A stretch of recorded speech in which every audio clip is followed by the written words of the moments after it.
Welcome to You Can't Laugh at That, the podcast where we take topics you can't laugh at and we find ways to laugh at them in the never ending quest to prove that anything can be funny. In today's special episode, we are featuring Rich Sheridan, the co founder, CEO, and chief storyteller of Menlo Innovations, based out of Ann Arbor, Michigan. Menlo Innovations is a software designer and IT consulting firm on a mission to end human suffering in the world as it relates to technology and, of course, to delight their customers and bring joy to all who work with and for them. Now, you can learn a little bit more about Menlo Innovations by visiting their website at menloinnovations.com. Rich has several videos up on YouTube where he talks about their culture and how they have broken up the status quo when it comes to the workplace. Now, you're probably wondering why we bring in different leaders, executives, and CEOs as guests on a comedy podcast. Well, the reason's simple. It's because some of the same principles comedians use to be successful are some of the same principles that innovative leaders use to be successful. For example, being willing to show vulnerability in front of their people and their clients, being willing to take risks, make mistakes, ask challenging questions, think outside of the box, and of course build trust with their teams and their clients and customers.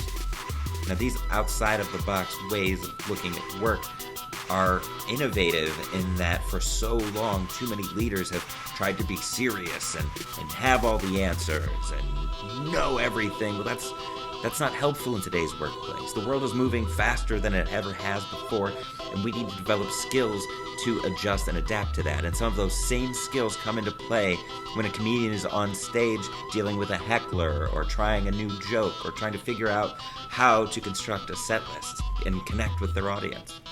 The same principles remain true in the workplace, although probably a few less dick jokes, but some of the same principles are still there. So sit back, enjoy this episode with Rich Sheridan, and let us know how you were able to laugh at that. I'm really intrigued by the concept of joy. That word pops up everywhere when your name pops up. There's a picture that jumps into people's heads when you hear the word joy. But for those of you in the audience who are not familiar with the concept or not familiar with Rich, would you break down what the word joy means to you and how it's different from something like happiness or fun? Yeah, and I certainly don't want to diminish happiness and fun because they are integral parts of our lives as well, and we need them, and we certainly need them at Menlo. For me, joy is a much longer arc. Joy is the arc of, particularly in the context of work. Joy is an arc of work done well together over a long period of time, delivering results that delight the people it's intended to serve. So much so that they come back later and tell you, I love what you did for me. Because I don't think there's anything worthy we can do in our work lives that doesn't involve teamwork, working on something bigger than ourselves, and doing it together. There's very few things we can do individually anymore. It requires team collaboration, typically over a long period of time in a very complex environment. And it's you're not going to be happy every minute of every day. You're not going to be jovial every minute of every day. But there is that deep, unabiding satisfaction from knowing you did something very worthy and compelling. It sounds like just kind of like a feedback loop. You do good work for other people that brings them that inner feeling of inner joy and well-being, and then it comes back to your people. It does. I mean, I don't think anybody. I think one of the biggest challenges in workplaces is we often don't complete things, or if we get them done and deliver them, they kind of fall flat, or maybe they never get dispersed. Maybe they never deliver results. Maybe nobody ever uses it, something like that. And there might be some satisfaction along the way because you got a bonus or you got a paycheck. I mean, those are all good things, of course, but ultimately, I think we humans are wired to serve others. We're wired to delight other people, and if we don't get that satisfaction out of our work lives, it ends up feeling pretty hollow after a while. Mm. Yeah, now it seems you have a pretty good understanding of human behavior. I mean, you have to in order to kind of lean into some of your A lot of this was born out of pain in my own career. My kids often ask me, like, Dad, we want to get where you are, and I'm like, okay, let me tell you about the 15 years of pain that led to kind of the revelations that I now employ in my company and in my own personal psyche about work. No, would you say without those pains you wouldn't be where you are? Yeah, I would say that. I mean, who knows, right? Yeah. You can't run that experiment, but uh, but I think every negative experience we have in life can be informative, right? It can be, hey, I'm not going to do things like that. I'm not going to produce those kind of results. I'm not going to lead others like that. We have choices about everything that has happened to us, and we can take every one of them as lessons. Mm. Yeah, you had that big sign at Menlo, the make mistakes faster. I love that because I mean, I personally, and I'm sure, even though some people don't want to admit it, make way more mistakes than we, have successes. But that's what makes those successes so exciting and so powerful. I love that because I'm also a comedian, and the process of making jokes funny is taking them in front of people and falling on your face Yeah. and learning from that. And without that, there isn't that growth. Now, in our society, there's kind of a predisposition. We're kind of programmed to look at mistakes and failures as the worst. I mean, think about going through school. You get a bad grade. That's the worst thing that can happen. Yeah. Whereas, I mean, study after study have shown that we learn better when we make mistakes. So with what we're facing right now, this is, something that we didn't necessarily see coming. A lot of people weren't ready for it. And there have been a lot of If mistakes. anybody saw this coming, I want their names. And I say the same thing. What are the lottery numbers, tell me where they were. Yeah. Maybe Bill Gates did in 2015. I think we could always predict a pandemic of some sort is going to happen someday, but when exactly and what's it going to look like, we probably can't tell. Right. And I think the beauty of life is that we don't have all the answers. And that was the defining moment in human history, when we decided, oh, we don't know everything. Mm-hmm. So right now, I mean, this is it's happened so fast, and leaders have been forced to pivot just on a dime. And mistakes are going to be a byproduct of that. Were there any mistakes when it came to how you transitioned to a fully virtual work environment? And then how did you respond? We have one of our other famous taglines at Menlo is "Let's run the experiment." Mm-hmm. And I think experimentation is a cousin of making mistakes, right? The very definition of an experiment is you don't know what's going to happen. And so therefore you have a notion. You say, I'm running this experiment because I'd love to discover this and see if we can get to there. And maybe you discover something completely different along the way. And you should be open to that too. I know when we had to scramble out of the office and it felt like, like an earthquake or some sort of natural disaster. I guess probably about the equivalent of a natural disaster, where there was no time to plan for it. There was no time to think, what's the best way we can do this? It was just like, get out of the building, get in your homes, take as much stuff as you can with you to make it work, and then start discovering what isn't working along the way. And what are you going to hang on to versus what are you going to let go of, right? And so we are a company that is probably, if you could cast a dial on, name the most pro-COVID environment there is, I think Menlo Innovations would probably win an award. We work in a big open room together, no walls, no offices, no cubes, no doors. We sit shoulder to shoulder. We work in pairs at a single keyboard and mouse. That keyboard mouse is passing back and forth, talking to each other in close proximity all day long, switching the pairs every 5 days. So, just in case the person sitting next to you didn't have the contagion, 5 days from now, they probably will.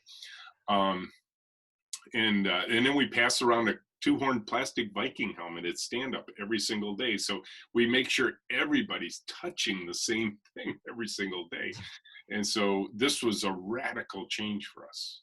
And we had built an entire culture based on these principles of teamwork, collaboration, trust, relationship. And it was so easy to foster that in that kind of environment, right? And now suddenly, boom, we're all home. And people had to figure out really simple things. Is my internet connection fast enough to support being in a Zoom meeting? Do I have the right number of monitors and that sort of thing? I remember one of the early failures we saw was we have this daily stand-up every day in the office. It's called by a dartboard on the wall. You'll see a theme at Menlo is like, if there's something we can do that is fun or funny, we will choose it over boring. And so the dartboard has an alarm clock. The alarm clock goes off at 10 o'clock every day. Bong, bong, bong. And everybody gathers in a circle and we pass around the two-horn plastic Viking helmet. Well, of course, you're all work from home, so you can't hear the dartboard. So it became a Zoom meeting. We just said, hey, let's keep the stand-up tradition alive. Let's try a Zoom meeting. And it didn't work. It was chaotic. We pride ourselves on short meetings. So typically our daily stand-up would be about 13 minutes. Mm. And these were taking 25, 30, 35 minutes, and people were getting antsy and they didn't, and so I think stand-up was about to die.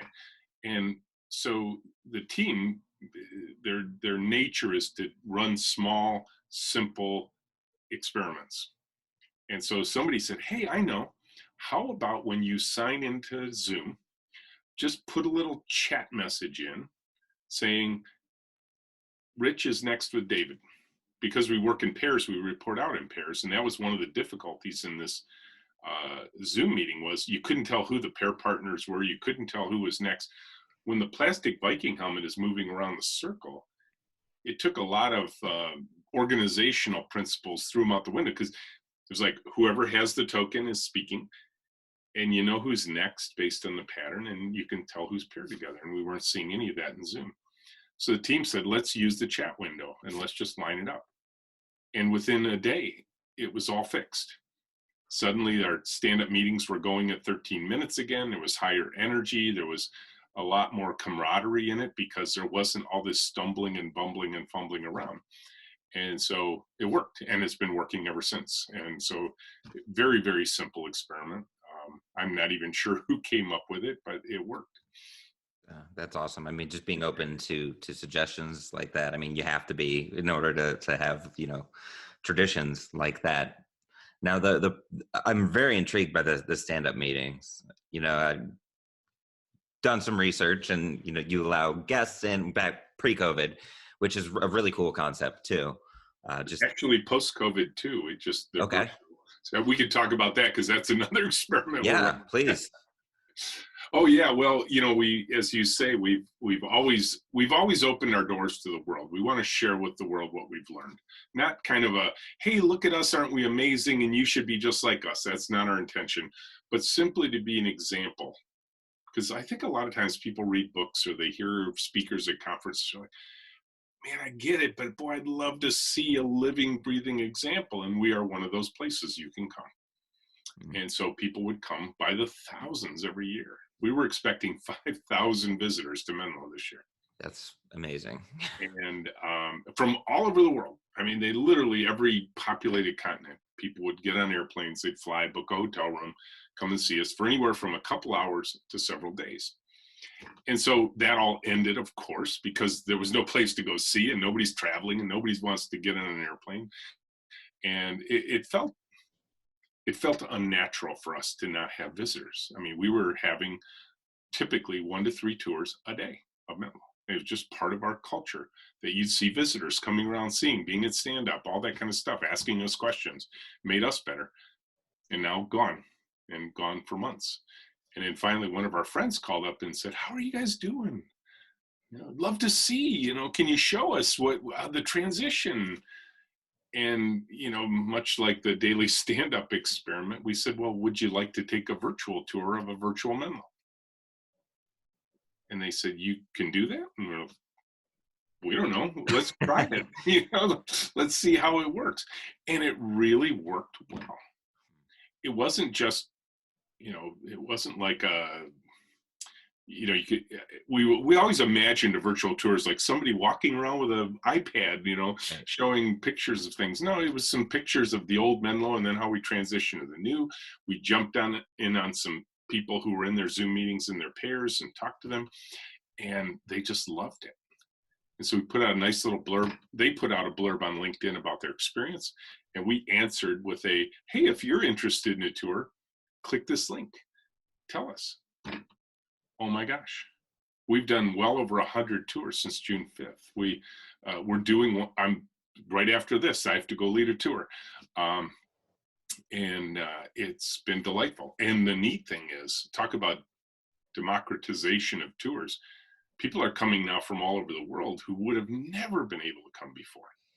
Right? The first tour we did after that one was a group from New Zealand, and then it was Hong Kong and Singapore and Japan and Malaysia and and London and South America. And so they're just literally, we've touched over 40 countries, 35 states, in hundreds of tours now, well over 100 tours since June 5th. And so it's been remarkable to watch that. And of course, it feeds that part of Menlo that wants to share. So it's been really neat to watch these kind of experiments. And I will tell you, for me, just watching how our team adapts to this sort of thing is delightful. I mean, it just, they blow me away every day with the things they come up with. I've heard that. I mean, going through this, people, stronger leaders, they are very quick to give credit to their team for adapting and innovating. And I think, that's a tone that you set.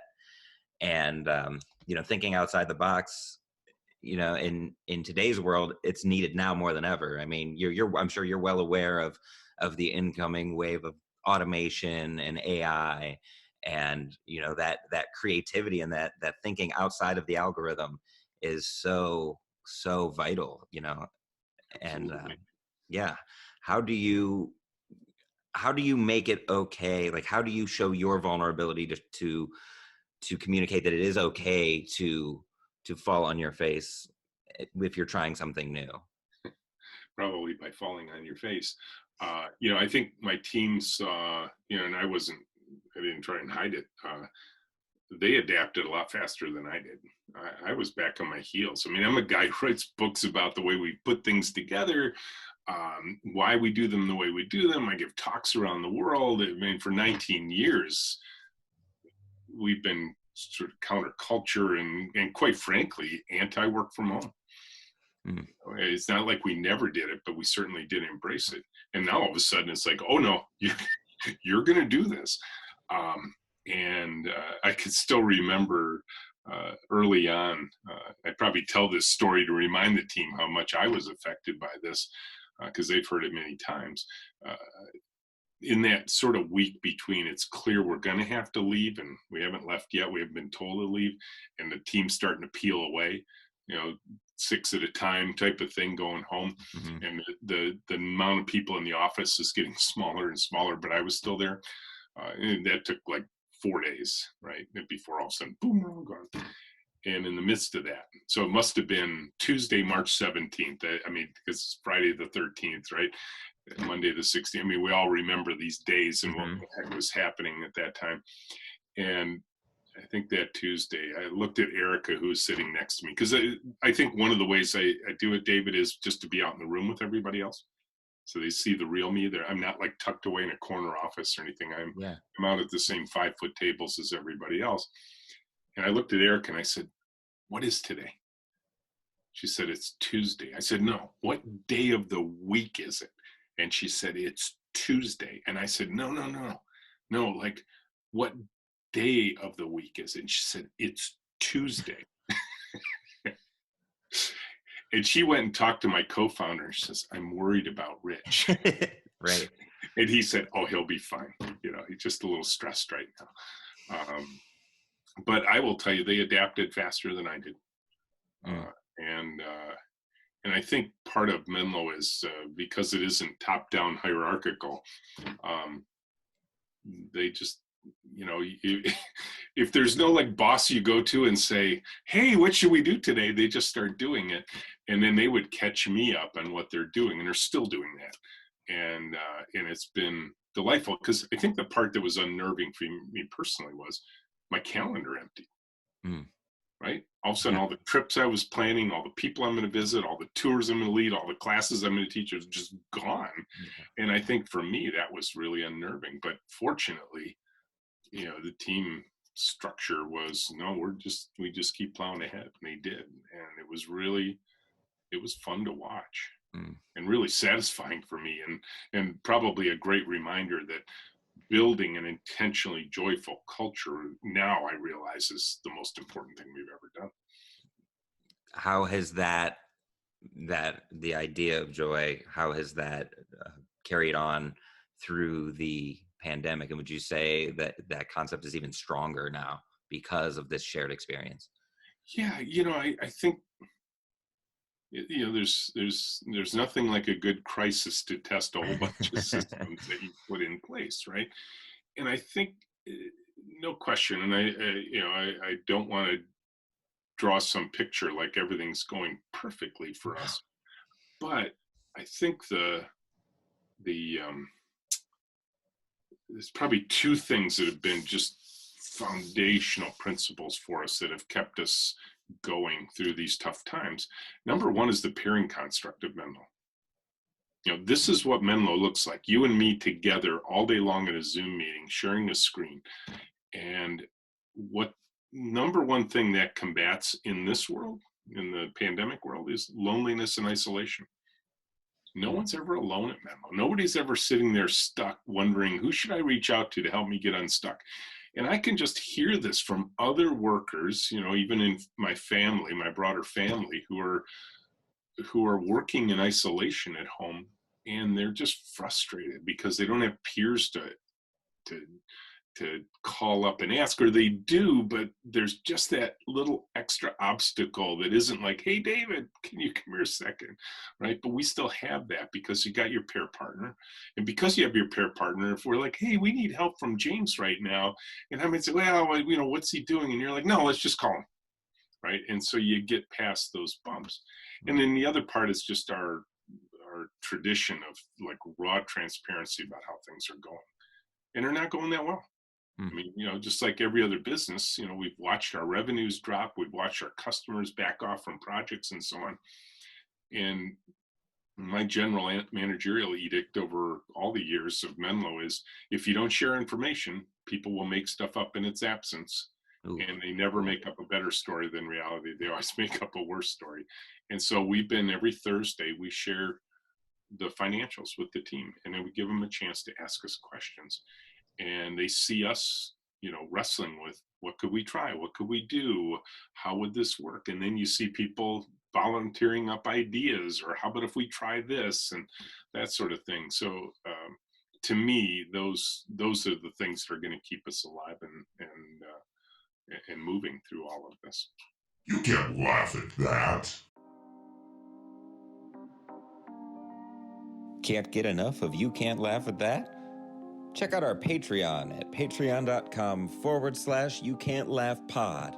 And when you become a patron, you'll get exclusive access to deleted footage from every episode. You'll be the talk of the town. Your friends will think you're the coolest person ever. Patreon.com/You Can't Laugh Pod. Find all sorts of new reasons to laugh at your friends for not being as cool as you. That collective, togetherness, that's so important. And accepting other people's ideas. I mean, baseline of human interaction, of human collaboration, is accepting and adding to it. So, does that play a role, that kind of, that yes and sort of rule of improvisation in, when people offer ideas? Or like, how do you respond when you hear an idea and it's not a good idea? Well, there's no committee on ideas at Menlo. In other words, our mantra is take action over take a meeting. Mm-hmm. Just try it. You could bring up an idea. I'm like, I don't think that's going to work. But if I say that, it kills the idea on the spot. Mm-hmm. Or, yeah, we'll give that some thought. We'll think about it. No, our team, they just go try stuff. And if it works, great. But the make mistakes faster thing also says, hey, this is just an experiment. We didn't know if it would work or not. And it didn't work. No big deal. And I think that's probably the other key is not making it a big deal. Try stuff, see if it works. And if it doesn't work, it doesn't mean abandon it. Might be adjusted, like our daily stand-up meeting, right? It wasn't working. And we could have said, you know what, we're just not going to do stand-up anymore. And that would have been a big hit to the psyche of the team because they're like, this is a tradition. So they didn't accept that, it's not working, so we shouldn't do it. It was a failure. It's more like, okay, how do we make this a little better? What's the thing we can do today to make this just a little better? And I think that's a big part of it. And then I think the other part is, just the way we built the culture, and we can talk about like interviewing practice and everything that really foster this, but it is improv theater in the sense of, one of the tenets of improv is when you step onto the stage, your job is to be the least important person here and help everyone else around you succeed.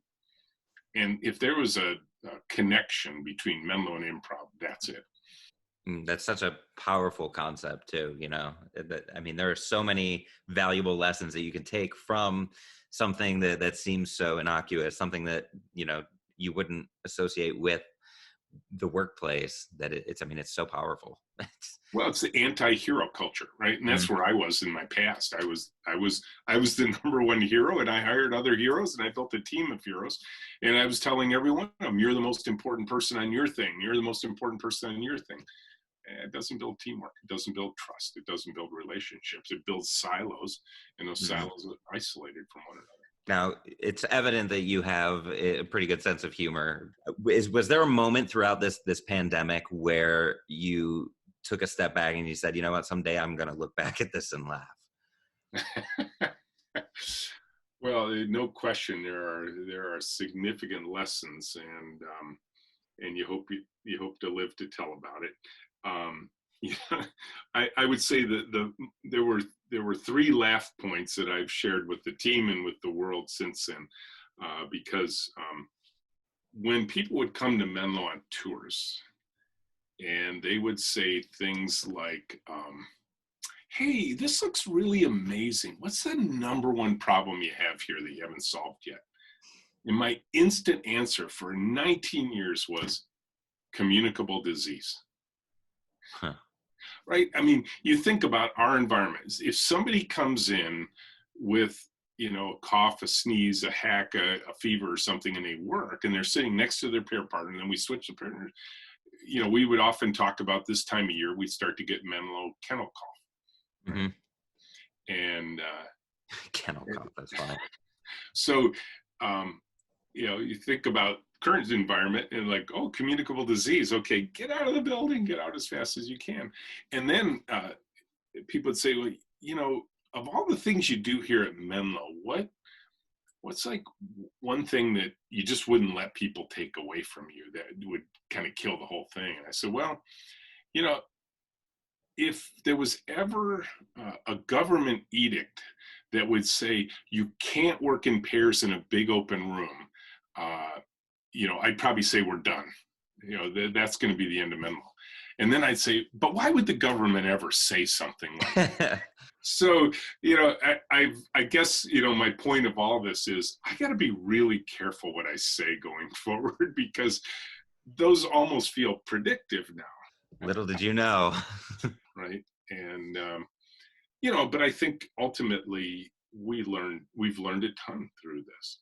My beliefs have fundamentally changed about work and how it should be constructed and put together. Will we go back into an office someday? Of course we will. No question. We still value the teamwork, the human energy, the camaraderie, the laughter of being together in a space. But will we have the same attitude if somebody says, hey, the cable guy's coming today, so I have to sit at home and wait for them? Can I work from home? The answer would be, of course you can work from home. Or, hey, my kid's sick today and he's just going to be on the couch watching videos. Is it okay if I work while I just stay in the house with him? Of course. right? And I think those are different beliefs now about how we've constructed the team. It's funny, I hear a lot of people talk about the fact that remote workforces that have been present even at Menlo for a long time are now being elevated, right? They feel like they're on a level playing field, whereas before they were kind of second class citizens, right? They were being left out of meetings, maybe they weren't being considered for promotions and that sort of thing. Well, Nick, one of our programmers, he worked for us for a few years, married a girl from Moscow. And who knew you could even do this? He moved to Moscow to be with her. I didn't even know that was a possibility. And so, but the team so loved Nick, they said, hey, this was a couple of years ago now, said, we want to run the experiment. We want to see if Nick could continue to work for us from Moscow. I'm like, well, okay. How's that going to work? He's 8 time zones away from us. They're like, we don't know. Let's run the experiment and see. So it has worked really well for 2 years. Nick comes into work at 5 in the afternoon, works till 1 in the morning.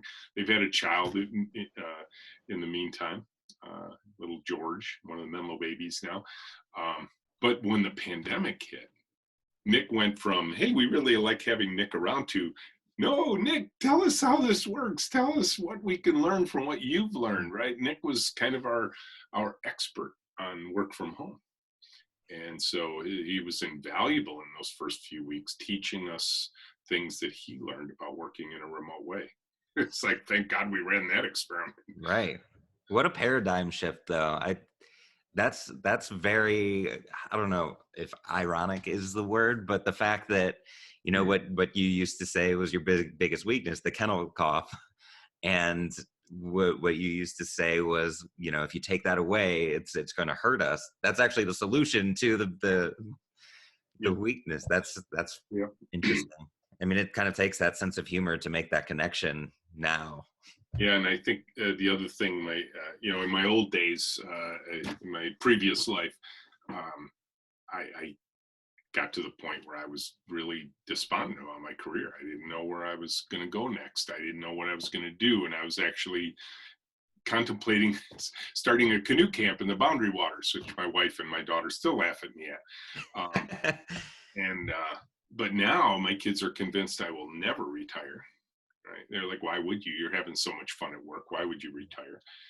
And yet in the early part of this pandemic, I think there was a day where I uttered the word retirement twice. My co-founder looked at me like, what? And I haven't done it since then. The joy is definitely back for me too. But again, I think it was a harder adjustment for me than the rest of the team. Sure. And I mean, I totally understand that when you're buried in it. I lost so many speaking gigs. Live stand-up comedy was gone. So there's 2 things that I do that I can't do. And, at first I was despondent about it, but then, I've been pushing this idea of innovation, using humor as that tool to connect where we are to where we want to be. And I'm not even taking my own advice. And so, it's that moment where it's like, oh, wow, that sounds silly that I even said that. We had a guy in our team, Dan. He has retired and since passed away. And Dan was just one of the stalwart members of the Menlo team over our first probably 14 or 15 years. And I remember him saying once, he said, I've never worked at a place that had so much laughter in it. And it was funny to reflect on it then, because I probably started paying attention to it more. It was always there, but suddenly you realize that is part of the joy at Menlo, is just that camaraderie, that human energy, that ability to poke fun at ourselves. We're kind of a sarcastic group too. We're kind of a little bit cynical about our industry. We have a lot of catchphrases we use to poke fun at our industry, like stupid users and write dummies books for those poor people and all that kind of stuff, which are just dumb ways to run an industry, which is typically the way the software industry works. And, and that first baby, which is 25 Menlo babies ago, it was funny what had happened. At a certain point, the baby got into the mix with the laughter piece. And, Maggie was probably, I don't know, guess about 9 months old at this point. She's coming into work every day with her mom. She's hearing all the noise of Menlo, and she starts making what we ultimately affectionately referred to as dolphin sounds. Right? She just in the middle of the day and all the noise, she just go, and the whole team would quiet down, and then there would just be this uproarious laughter. And it didn't take her more than 2 or 3 times to figure out she was the source of that laughter. And then every single day, she starts making the dolphin sounds and getting the response, you know. And what's funny is we often refer to how technologists talk to each other as dolphins speak. Okay. You know, two very intelligent creatures making noises at one another, and no one else can understand what they're saying, but it's clear there's a communication going on. And so this became like the next version of dolphin speak between Maggie and the team. And at a certain point, Tracy finally decided, the mom was like, okay, this is enough. You know, so that's when Maggie went off to daycare at that point, because she was like the stand-up comedian at 9 months old in the room.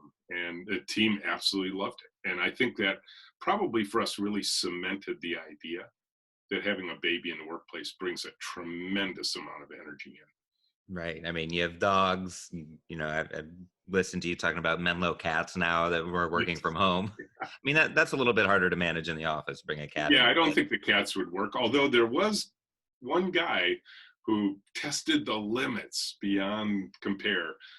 He brought in his pet rats to work. It's a health code. Well, let me tell you how that worked out. So they would literally sit on his shoulders with his pair partner there, right? And we were all like, how are we going to break this to him? This isn't okay. And it was clearly he's one of these guys who's going to test the limits. Fortunately, the problem solved itself relatively quickly. One of our clients came in, and he's, you know, coming in for normal stuff, show and tell, planning game, that sort of thing. And his nose starts running, his eyes start watering, his throat starts getting scratchy. And he leans into our team. He's like, hey guys, I don't want to raise your alarm or anything, but do you have a rat problem here? What do you mean? He says, look, I'm having a severe allergic reaction right now. And I used to work in a lab setting, and the only thing that gives me this kind of reaction are rats. And so again, I don't want to raise your alarms, but I think you might have a rat problem here. We're like, yeah, we do. It's not what you're imagining. Yeah. So we went to the gentleman of the team and said, they can't come in anymore. Stop, you know. And we were about to do that anyways, because it was just uncomfortable for obvious reasons. And there might have been ultimately a poor interaction between the rats and the dogs. I'm just guessing, but Yeah. But we had a really convenient excuse to get those rats out of here now and don't ever bring them back again. But yeah, that was the only really sort of like beyond the pale experiment where it's like, no, you can't do that. that is pushing the envelope. Oh my goodness. Yeah. Well, I don't want to take up any more of your time. I know you have a meeting coming up. So let's just kind of close this out. I could sit here and talk forever, but if you could give one piece of advice to a leader that is struggling with holding their team together right now, but also like trying to find a way to incorporate joy and well-being into the experience, what piece of advice would you give? In a lot of my talks now, I draw this simple metaphor, if you will, for a human organization. And I use an airplane. And I talk about the forces that work on an aircraft and relate them to the forces that work on a human organization. There's the lift of human energy, the weight of bureaucracy, the thrust of purpose, and the drag of fear. Right? But then I add one more thing, because I think this is the part that's under all of our control, and we could literally start next minute, not even just tomorrow, but literally the minute after this session ends. And when the pilot pulls a plane out onto the runway, gives full throttle, at a certain point, the plane hits takeoff speed. And it won't naturally lift off the ground until the pilot gives just one more little input they pull back just a little bit on the yoke, just a little bit, not a lot. They don't yank it back or anything. They just pull back on that yoke a little bit. And an angle is created between the nose of the aircraft and the runway, and the plane jumps off the ground, right? All the other conditions are right for that to happen. That angle has a delightful name that I just can't ignore. In piloting terms, it's called a positive attitude. And so each of us as leaders, or wherever we are in the organization, leadership can occur from anywhere. You don't need a title. You don't need a corner office. You don't need a spot on the org chart to be a leader. Any one of us can lead. We have a choice every day. No matter what the circumstances are, we can choose to bring a positive attitude into the workplace. And I will tell you, that becomes infectious. You know, you earlier on when you were introducing me, you were saying, I'm the joy guy, right? I have found that if I go to a meeting, if I give a talk, if I'm with a group of people and I say the word joy just once in that meeting, not a minute goes by in the rest of the meeting where people don't say the word joy. Joy, joy. It's like popcorn kernels popping. And so this is within our power as leaders to choose right now. No matter what the situation, we can choose how we respond to it. We can choose to respond positively or negatively. We can double down on negative. That's easy, right? Being pessimistic, being completely destructively sarcastic about something. Or we can choose what I consider to be a more natural, but sometimes harder route in today's society. I'm going to choose to look at what good can come out of this, what positive things can happen from this. And it can start as a simple smile, a hello, how are you doing, and listening, but bringing that positive energy can get our human teams off the ground every single day. You just reiterated it's a choice. It is a choice. Yep. It's, yeah. I think that's what you're doing, David, to bring humor into the workplace is critical, right? I mean, it's the thing I talk about in my first book about noise and energy, right? It's why we like being in a room together, because there's just something that feeds our spirit when we're around other people and we're hearing laughter and camaraderie and human energy. That is infectious, and it's like a self-fulfilling cycle at that point. It is. It's such a powerful tool. It's I call it a laugh hack. You know, it's like a life hack, but just a little bit more lighthearted. And it's also, you know, humor isn't just the ability to generate laughs or tell jokes. It's the ability to connect where we are with where we want to be in creative ways, in ways we haven't thought of before. And right now, you know, you're doing that, whether you know it or not. You're using your humor in a way that is solving problems, that's helping people, and it's also listening and, you know, collaborating.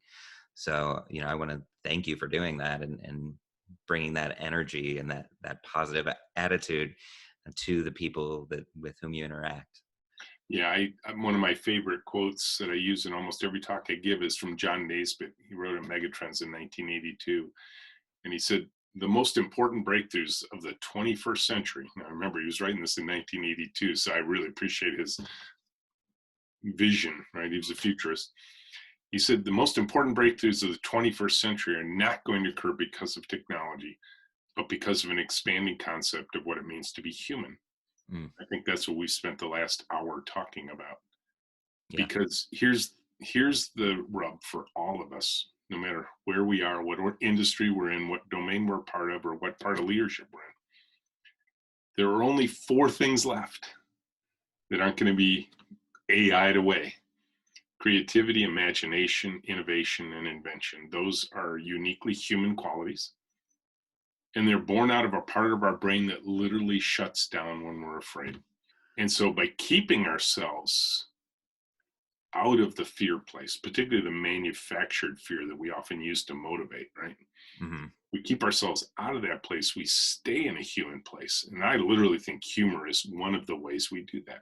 If we can laugh at ourselves, we can laugh at the situation, that's going to feed that idea that, hey, we're going to be okay. We can do this together. look at how much fun we have, even in the face of a storm. Special thanks to Golden Ox Studio.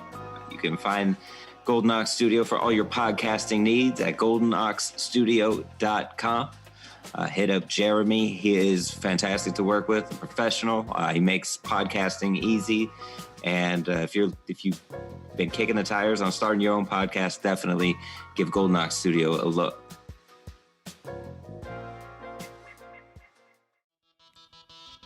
If you'd like to weigh in on today's topic, follow us on Twitter at YouCan'tLaughPod, or like us on Facebook at You Can't Laugh at That, and tell us how you did laugh at today's topic, or how you didn't.